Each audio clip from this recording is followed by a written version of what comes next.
My son sent me a text at 11:47 p.m. It read, "Dad, we need space. Don't visit unannounced anymore. We want peace." I stared at that glowing screen in my dark kitchen, the blue light reflecting off the scratched surface of my old oak table. Then I looked at the checkbook sitting on the counter next to my reading glasses. They wanted peace. Well, they were about to get more peace than they bargained for.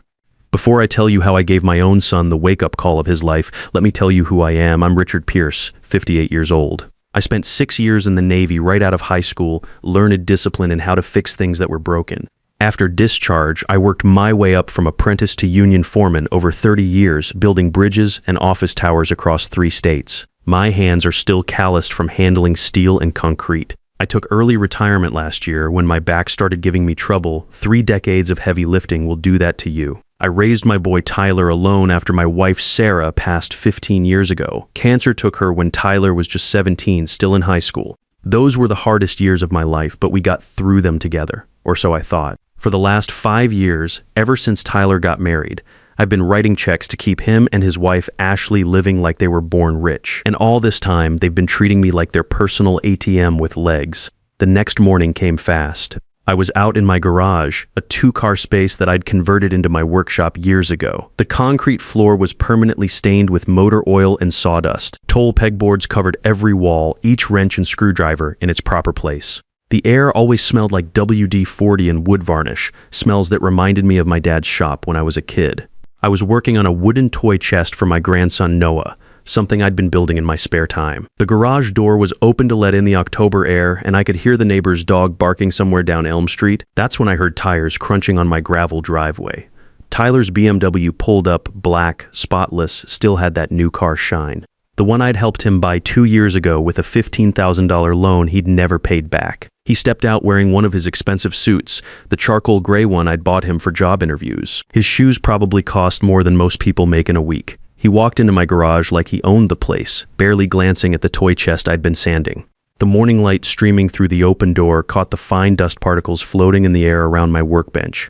"Morning, Dad," he said, not bothering to wipe his feet on the old welcome mat Sarah had put there years ago. "Got your coffee on? I'm running late for a client meeting." I watched him walk past my table, saw and drill press like they were invisible, heading straight for the side door that led into my kitchen. He moved with the confidence of a man who'd never had to worry about where his next meal was coming from. My kitchen wasn't much, just a basic galley setup with white laminate counters that Sarah and I had installed ourselves back in the 90s. The coffee pot sat on the counter next to the microwave, still half full from my morning brew. Tyler poured himself a cup in one of my Navy mugs, the one with the Anchor logo that was starting to fade. He took a sip and grimaced, making that face like he'd tasted something rotten. "You really need better coffee, Dad. This stuff tastes like motor oil." I bit my tongue. That coffee cost me $8 a can at the grocery store, not $15 a pound from some fancy coffee shop like Tyler was used to. Then he pulled out a folded paper from his inside jacket pocket, the expensive leather portfolio I'd given him last Christmas. "Listen, about last night's text. Ashley was stressed. You know how she gets when Noah has a soccer tournament. Don't take it personal." He smoothed the paper on my kitchen counter, right next to where I kept the mail and my reading glasses. The paper was crisp white letterhead from European Motors, the BMW dealership across town. Anyway, bad timing, but the transmission on the Beamer is acting up. Took it in yesterday, and they won't release it until this invoice is paid. He slid the paper toward me, like he was dealing cards. My credit card's maxed from the vacation we booked for next month. I picked up the invoice and looked at the numbers. Parts, labor tax, $2,400 total. More money than a lot of people made in a month, and he was asking for it like he was bumming a cigarette. "I need you to handle this today, Dad. Can't drive the rental to client meetings. It's just a Camry. Looks unprofessional. You know how important image is in my business." His business, the consulting job I'd gotten him through my old Navy buddy who owned Morrison Construction. Tyler had never swung a hammer in his life, but somehow he was pulling down $85,000 a year, giving advice to contractors. I looked at that invoice, then I looked at my son. This was the same kid who texted me 8 hours ago telling me to stay away. The same kid who said they needed space. Now he was standing in my kitchen demanding money like nothing had happened. like his words last night were just vapor that disappeared with the morning dew. I walked over to the kitchen drawer where I kept my checkbook, the same green vinyl folder I'd been using for 20 years. Tyler relaxed against my counter, already reaching for his phone to check messages. He thought the crisis was over. He thought he could insult me at midnight and collect cash by dawn, just like he'd been doing for 5 years. I pulled out my old fountain pen, a Mont Blanc that Sarah had given me for my 40th birthday. The weight of it felt solid in my hand as I opened the checkbook to a fresh page. I wrote the date minus October 15th. I wrote the dealership's name in my careful handwriting. I wrote $2,400 in the amount box, spelling it out below, $2,400 and no cents. I signed my name at the bottom with a flourish, Richard Pierce. Tyler was scrolling through his phone, probably checking his social media or texting Ashley about something. He wasn't even watching me write the check. That's how certain he was that I'd cave, just like I always did. I held up that check and looked Tyler in the eye. For a second, I saw the little boy who used to help me in this same garage, handing me tools and asking questions about how engines worked. But that boy was gone, replaced by a man who took everything and gave nothing back. You said you wanted peace, son. He looked up from his phone, already reaching out his hand. Yeah, Dad, let's not rehash last night. Just give me the check so I can get out of your hair, I smiled. Not a warm smile, not the kind of smile a father gives his son. This was the kind of smile you get when you finally understand exactly how a broken machine is supposed to work, and you know exactly what tool you need to fix it. Peace is expensive, I said. Then I tore that check in half, right down the middle, the sound echoing in my small kitchen like a gunshot. Tyler's mouth dropped open as I lined up the halves and tore them again, letting the blue and white pieces flutter down to my linoleum floor like confetti. What are you doing? Tyler whispered, staring at the torn pieces scattered across my kitchen floor. Respecting your boundaries, I said, my voice steady as a level. You want to be independent, you want distance, I'm giving you all the distance you can handle. Tyler's face went from pale to red in about 2 seconds.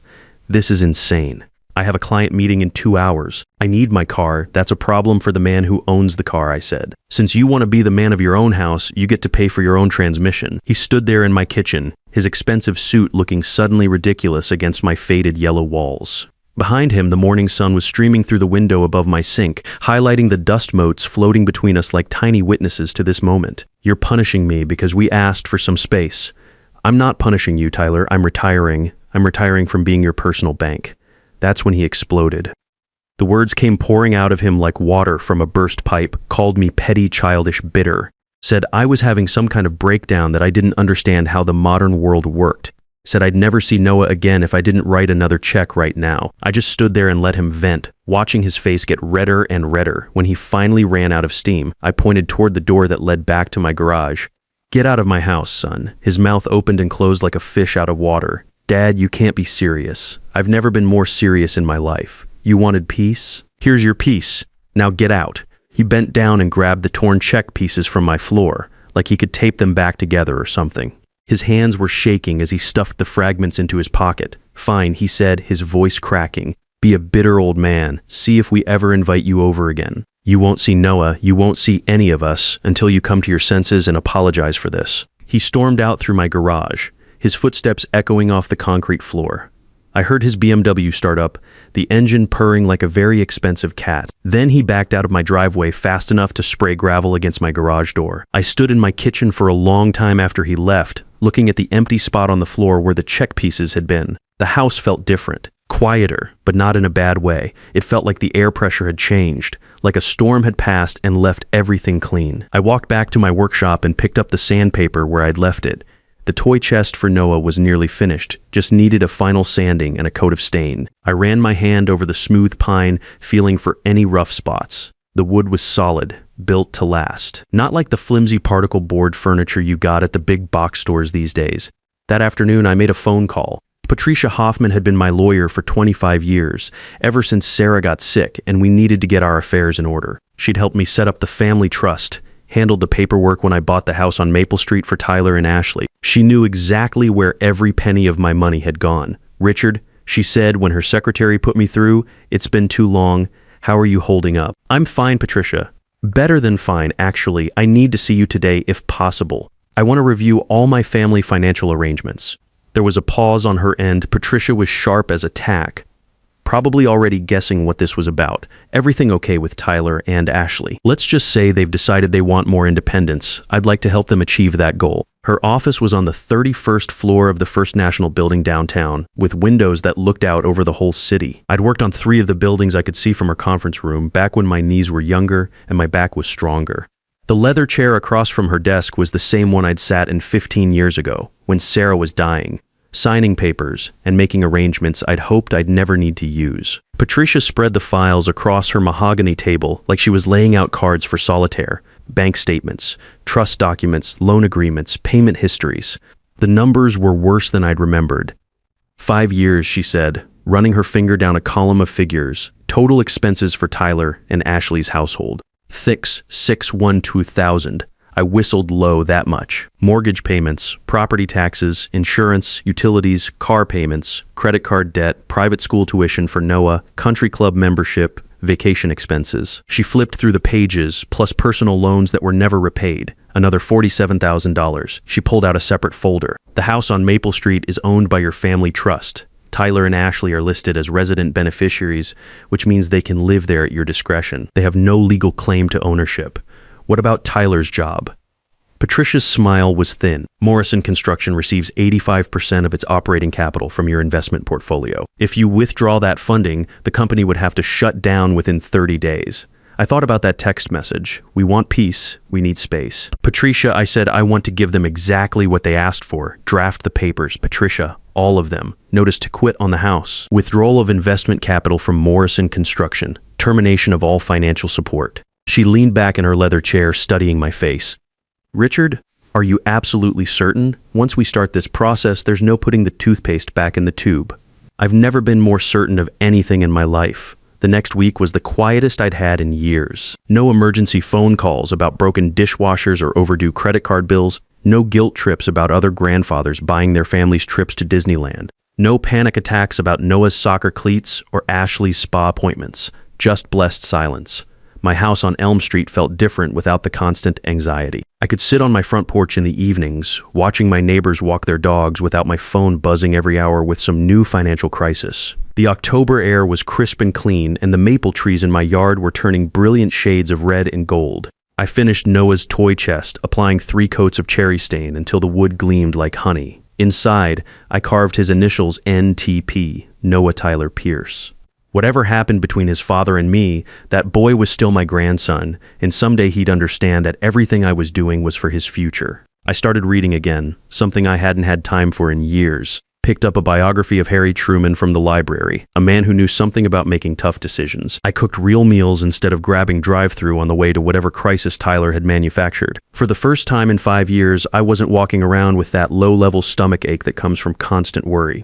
Meanwhile, the legal machinery was grinding into motion. Patricia's office was processing papers with the efficiency of a military operation. The eviction notice would be served on Friday. Tyler's boss at Morrison Construction would receive the investment withdrawal letter on Monday morning. I'd timed it perfectly, a 1-2 punch that would hit them when they least expected it. Friday afternoon, my phone rang. The screen showed a picture of Noah that Ashley had sent me months ago, but I could see it was her number calling. "Hi, Dad, Richard," she said in that sing-song voice she used when she wanted something expensive. "We haven't heard from you all week. Everything okay? You're not sick or anything, are you?" Ashley was 29, blonde, and pretty in that high-maintenance way that required constant trips to salons and boutiques. She'd grown up middle class in Kansas, but had bigger dreams than her parents' modest ranch house could contain. Tyler was her ticket to the lifestyle she thought she deserved. "I'm fine, Ashley. Better than I've been in a long time." "Oh, good. That's such a relief." "Listen, we're finalizing plans for Noah's 9th birthday party next month. We found this incredible venue, Adventure Zone with laser tag and rock climbing walls. All his friends from Riverside Academy are coming." Riverside Academy, the private school where tuition costs more than most people's cars. "The thing is," she continued, "the deposit is due today, and we need about $3,000 for the whole event. Can you transfer that to our checking account this afternoon?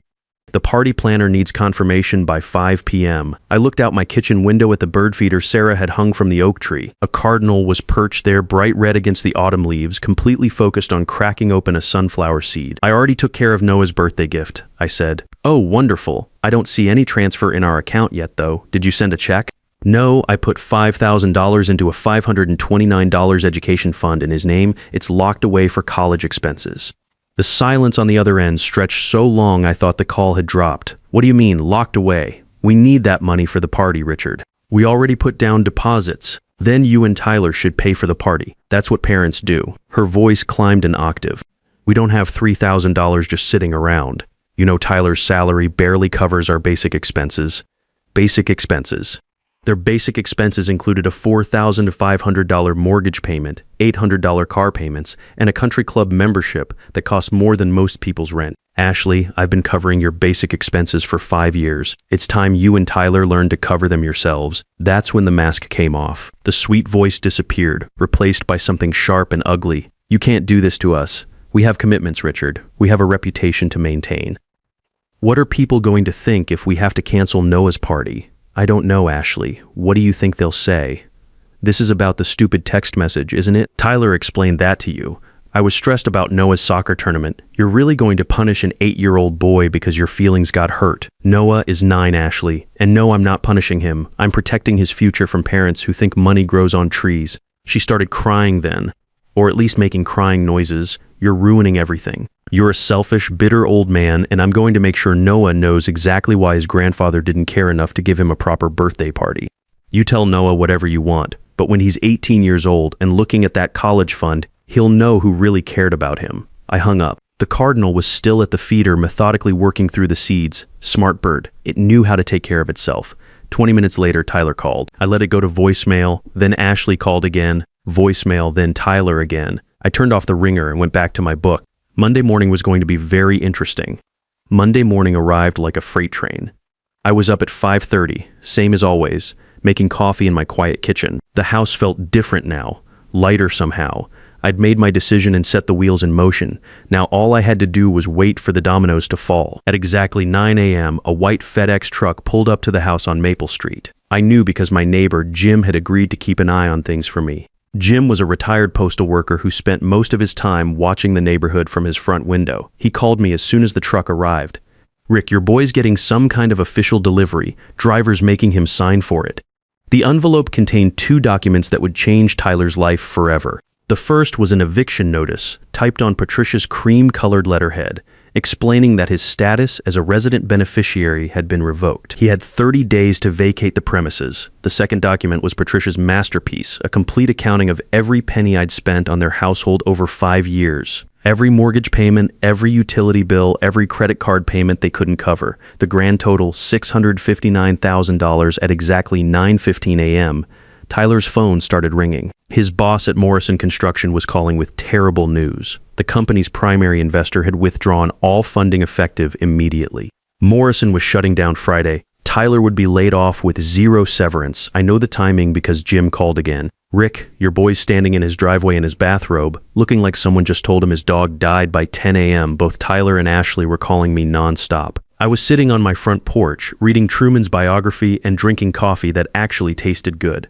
The October sun felt warm on my face. I let every call go to voicemail at noon. They showed up at my house, both of them looking like they'd aged 10 years in 3 hours. Ashley had been crying, her makeup was smeared and her hands were shaking. Tyler looked like he'd been hit by reality traveling at highway speed. I let them knock for a full minute before I opened the door. Dad, Tyler said, his voice barely above a whisper, we need to talk. What about this? He held up the eviction notice with hands that wouldn't stop trembling. You can't throw us out. We're family. You're tenants, I said. My voice calm as still water. Bad tenants who don't pay rent and don't respect the landlord.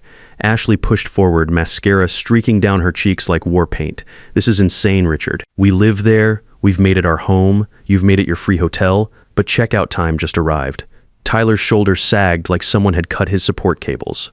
Dad, please. I lost my job today. We have nowhere to go. We have a child. You should have thought about Noah before you decided to bite the hand that feeds you. The conversation went in circles for 20 minutes, pleading, threatening, bargaining.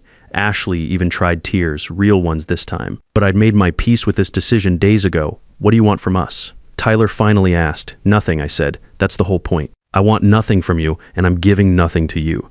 3 days later, Patricia called Tyler and Ashley had contacted her office begging for a meeting. They wanted to negotiate. They're scared, Richard. Really scared. Their lawyer looks like he just passed the bar exam last week. The meeting was Patricia's conference room again, 31 floors above the city. Tyler and Ashley sat across the mahogany table with their discount attorney. A nervous kid named Peterson who kept adjusting his clip-on tie. Patricia opened her black leather folder like she was dealing cards in a high-stakes poker game. Let's discuss the facts. 5 years of financial support, $659,000. Unpaid personal loans, $47,000. Total debt, $76,000. Peterson's face went pale. Tyler put his head in his hands. However, Patricia continued, Mr. Pierce is willing to make a one-time settlement offer. Vacate the property within 7 days. Sign a complete release and the entire debt is forgiven. The room went dead quiet. I could hear the air conditioning humming and cars honking 31 floors below. Tyler looked at me across that polished table, searching for the soft-hearted father who'd always rescued him. That father was gone. How long do we have to decide? Tyler asked. You decide now, Patricia said. This offer expires when you walk out that door. Tyler's hands shook as he reached for the pen. He signed. Ashley signed. Peterson witnessed their signatures like a man signing his own execution warrant. That was 14 months ago. Tyler and Ashley divorced within 3 months. Turns out their marriage was built on my checkbook, and without it, there was nothing left. Ashley moved back to Kansas with her parents. Tyler ended up in a studio apartment working construction for my old friend Steve Bradley. The work was brutal. Manual labor, 6 a.m. start times, real sweat for honest pay. But Steve told me something interesting after Tyler's first month. Rick, your boy's got potential. Shoes up early, works hard, doesn't complain.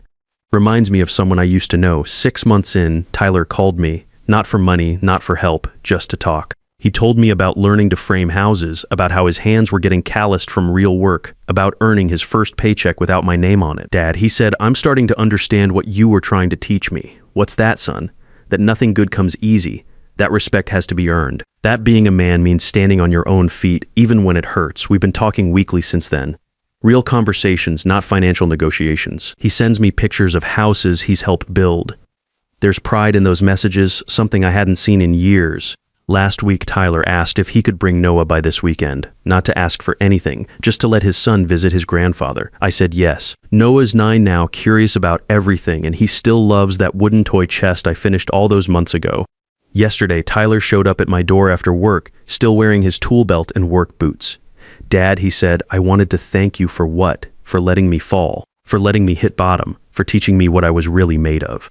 I'm Richard Pierce, 58 years old, and I spent 5 years enabling my son's weakness. But sometimes the most loving thing you can do is let someone fall completely, so they can learn to stand.